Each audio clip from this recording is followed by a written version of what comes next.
Hi and welcome to Terry Talks Movies. This time around, we've got some movies that are science fiction, because it is Science Fiction Saturday. And they're all about this little bugger. Ants. Yes, I have an ant. 3 movies, all from the 1970s, one of which is more broadly about insects. But the first and the third one I'm going to talk about are about ants specifically. They are, just to get it off my chest, 1977's Empire of the Ants, a Burt I. Gordon movie with Joan Collins and Robert Lansing. The second one is the Hellstrom Chronicle, an Academy Award-winning kind of pseudo-documentary about insects and life in general, but it has enough science fiction in it that I think I can say that it's a kind of hybrid between science fiction and documentary in a way that I haven't really seen with any other film. And the third one is the one that people have been asking me to do, Phase 4, which came out in 1974. The Hellstrom Chronicle came out in 71. So let's get started and look at some creepy crawly beasties and have a bit of fun with it. Now, people talk about Australia when it comes to ants and insects because we have large ants and we have insects. I've got a bit of a history with ants, if you can indulge me for a moment. Once upon a time in the early 1990s, I went to northern Queensland for the first time, only time I've been to northern Queensland. I was staying at Mackay and I went to an island called Brampton Island for a day trip. It was a resort island off the coast on the Great Barrier Reef. It had a landing strip and a resort which is now gone. It's all derelict now. So I went for a walk by myself and wandered off into the other side of the island. And I followed a trail that I thought was a trail. It was actually an animal trail. It wasn't one of the proper trails for people. And I got a bit lost. It was warm weather. It was quite hot. I knew when I had to get back by, so I was okay with the time. So I started making my way across the island independently of the trails. And so I walked past a few trees. And what I didn't notice was there was a tree with a ball of leaves, living leaves, about that big. There's a ball of leaves just hanging off this tree. So I brushed against it and immediately a swarm of green ants came out of the ball of leaves and started attacking my arm. And yeah, it hurt. I didn't get any infections or anything, but it was very painful to get attacked by these ants. Apparently the green ants in Queensland build their nests in trees out of leaves. And if you just even touch it, they will attack you en masse. So when I was watching these movies, I thought back on that time in Queensland and the fact that ants are nasty little buggers if you piss them off. Let's get started with the movies. Empire of the Ants is kind of loosely based on an H.G. Wells story, which by the 1970s, of course, was in the public domain, so everybody just grabbed them and ran with them. It's one of 3 H.G. Wells adaptations that American International Pictures did in the 70s. The first one was Food of the Gods, which I've talked about on a previous video. The second one was an adaptation of The Island of Dr. Moreau, the one with Burt Lancaster and Michael York in it.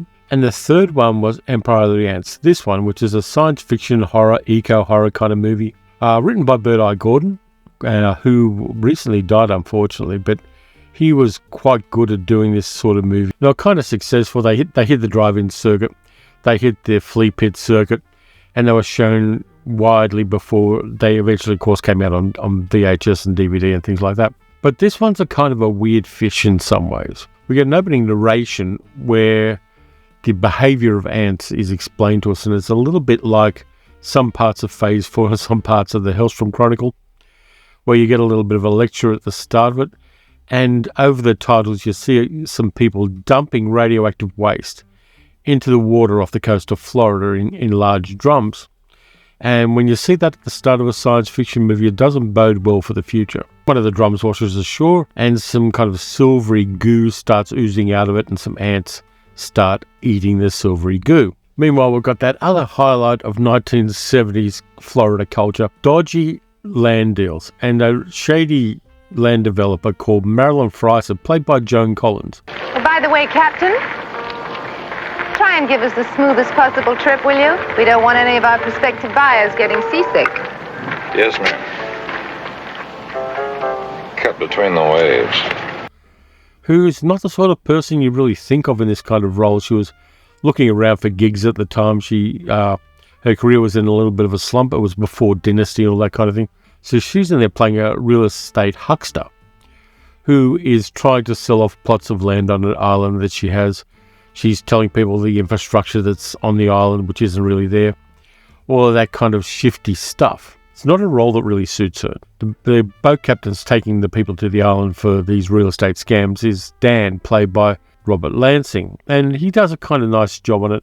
Nobody brings their A game to a Bird-Eye Gordon movie, but he gives his character plausibility. In his spare time, he reads paperback novels. He doesn't get involved in things. He's kind of taciturn and bearded. But he does build a little bit of a rapport with one of the people who comes to the island for these real estate presentations, a woman called Margaret, played by Jacqueline Scott. And both of these actors are playing off each other well. They're giving the characters a bit of plausibility there, which I like. I like the fact that, they don't bring their A game, but they do a little bit of work to kind of build their characters. There are a few other characters. There's a guy played by Robert Pine who comes with his wife, but he's a sleazy, rapey kind of git. By the way, Robert Pine is Chris Pine's father. So there's a bit of a acting dynasty there. We have John David Carlson playing a guy who's just had a divorce. You got a few other people, and all of them get a little bit of backstory. Just enough that we kind of like some of the characters and we dislike some of the other characters. And that's an essential in this kind of movie, because for horror movies to work, we've got to care or have some kind of emotional engagement, positive or negative, with the characters. If we don't care, we don't give a damn when they get eaten by insects. But there's a bit more to this one. So everyone goes to the island, not knowing that the island has been taken over by giant radioactive ants, roughly the size of small cattle or large dogs. We get a lot of the usual stuff. You get point of view shots as the ants watch the people. You get a lot of interactions between the people, positive and negative. You got a couple of older couples who are there basically as NPCs, non-player characters. They're just there to get eaten. Though the older character actors give their characters a little bit of oomph, which I kind of like. There's a little bit of, there's some stuff on the script here, but I'm going to fill it out with my experience and my knowledge as an actor. As I said, they're not bringing their A game, but they're bringing that little bit of flavour to what otherwise would be kind of bland characters.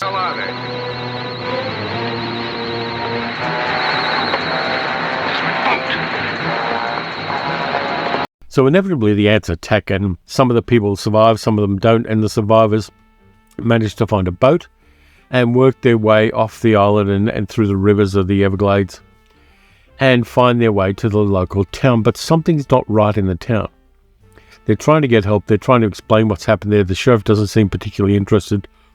An old lady at a farm gives them a little bit of a whispered warning, and she says, don't let them take you to the sugar factory.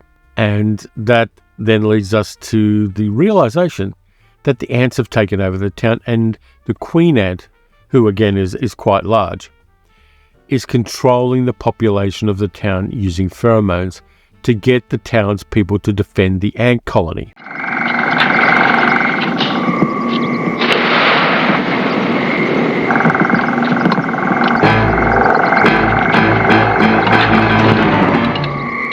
Which is a bit of it's a bit of a headcanon of a concept, and it works quite well. The giant ants are filmed really interestingly. The combination of microphotography on the ants with live plates of the human beings, it's done quite well for the 1970s. Again, it's not perfect. You see matte lines in a couple of places, but the ants work well. We like the characters who survive. The nasty ones inevitably don't, though Joan Collins stays to the end of the film. Her character is the last person you want to have being your boss. She's moody, she's snappy, she's derogatory towards the people who work for her. She doesn't know how to build a team. She's just that kind of a person. I was kind of glad when I saw her eaten by an ant, and that's a spoiler, but I don't care. So, again, this one was produced by Samuel Z. Arkoff, directed by Bird-Eye Gordon, and it works. I mean, I saw it, I think, at the cinema at the time, though I can't quite remember where. And for 1970s science fiction, horror, monster movies, it's a nice little thing. It's not the best one of these things. A couple of the other ones I'm going to talk about today are right up there. The ants aren't the size of the ants in them, for instance, and there's not the groundedness you have in kind of the pseudo-documentary approach that them took. it's still a bit of honest fun, and Bird Eye Gordon always delivers at least a little bit of entertainment. Revisiting this one was a bit of fun, and I like the way they portrayed giant ants in a very specific and imaginative way. So do I recommend a part of the ants? Yeah, it's definitely a bit of fun. But the second one is the one that confused me. It has an interesting thing. It won an Academy Award for Best Documentary in 1971 and a BAFTA as well. And it's called the Hellstrom Chronicle. It was produced by David L. Wolper, who did some documentary work and made a few feature films as well. It combines wildlife documentary, particularly about carnivorous plants and insects. And the wildlife photography in this is beautiful. It's as good as it got in the 1970s. But Wolper wanted to do a little more with it, so he introduced a random factor. This being a scientist called Nils Hellstrom, played by Lawrence Pressman, who was brought in to give a human aspect to this documentary because selling documentaries in cinemas wasn't particularly something that was going to make money in the 1970s. So they bring in Nils Hellstrom, and this guy is off the rails. My name is Nils Hellstrom. That name rings a bell at all, it's probably in connection with the words fanatic, lunatic, heretic. Actually, I'm a scientist, and these other descriptions have come as a result of my dedication and my work, my obsession, some have called it, with certain findings I've made. What I really regret is that after 9 years of concentrated work, I've learned something that no one wants to hear. But unless someone does hear, unless someone is at least exposed to it, we as a species might pass from existence without ever knowing why. He has an apocalyptic view of the future of humanity based on 9 years of research he's done with insects. And every now and then you'll see Nils Hellstrom pop in during the documentaries, and he does voiceover in a very odd way. He's an evolutionary scientist, and he talks about evolution of insects. And yet he also talks about the Earth being created in 7 days and God's plan for the future of life on Earth and all this kind of thing. So he's a loose cannon in the worst possible way, and an unreliable narrator as well. And Pressman does an interesting job of it. You see him in various locations. We see him at a nuclear testing site. We see him on a rooftop in Los Angeles. We see him in a cinema chuckling as he watches clips from them and also from The Naked Jungle. So he's kind of doing a voiceover to camera while watching these two movies ostensibly. And he seems to be gleeful that the insects are winning. And it gives you this incredibly wonderful, creepy vibe about the guy. And then for a random reason, he starts talking about the reproductive cycles of insects. And to do that, he goes to a drive-in where there are couples pashing in the cars. And up on the screen is a rom-com called If It's Tuesday, It Must Be Belgium, starring Suzanne Plachette, Ian McShane, both of whom appear on the screen. So they're in this wildlife documentary that won an Academy Award up on the screen while Hellstrom talks about comparing the reproductive cycles of insects to those of humans. It's a mad movie in some ways. And watching Lawrence Pressman come up on the screen every time, I kind of anticipated the mad shit he was going to say as he came up on the screen. Now, the movie, for some reason, was shot in Academy ratio, so it's not widescreen, it's like that ratio. Possibly because a lot of the wildlife footage was shot in that ratio as well. The wildlife footage wasn't shot widescreen. But it's a beautiful documentary, and the wildlife shots are fantastic. They capture them beautifully. That shallow depth of field you get with that kind of microphotography is really interesting. And then you cut to this mad bastard talking about how insects will probably conquer the world from human beings. And that's where your science fiction aspect comes in. This guy is positing a world where insects will take over from humans and puts his arguments for that happening. Now, it's also interesting too because it inspired a Hugo Award-winning science fiction writer, Frank Herbert, to write a novel 2 years later featuring Nils Hellstrom, a thing called Hellstrom's Hive, where Niels Hellstrom, who is a biologist and a filmmaker, has a project in the Pacific Northwest of America where he's basically creating insect-human hybrids underground. So this movie got a science fiction sequel in a novel format, which, again, it's another headcanon. It's a mind-blowing idea, but that actually happened. And the weirdest thing of all, there's even more, the weirdest thing of all is that in cinemas in America, the Hellstrom Chronicle was double featured with another David L. Wolper movie that he made around the same time, a little thing called Willy Wonka and the Chocolate Factory. So a whole bunch of kids are going in to watch Willy Wonka and the Chocolate Factory, and they're getting this scary apocalyptic geezer talking about how insects are going to take over the world while they're watching that double feature. It's mad, but I kind of like the idea. I would sit down and watch a double feature of the Hellstrom Chronicle and Willy Wonka and the Chocolate Factory and have a good time with it. It's a mad movie because matching that serious documentary stuff with pseudo documentary stuff with the narrative is a bold move, and I like it. I really like this movie for that. That then brings us to Phase 4 from 1974. Stars Nigel Davenport, Michael Murphy, and Lynn Frederick, and it was directed by the best graphic designer in cinema history, Saul Bass, the only feature film that Saul Bass directed. And his background in graphic design really lands this movie. It is creepy as hell.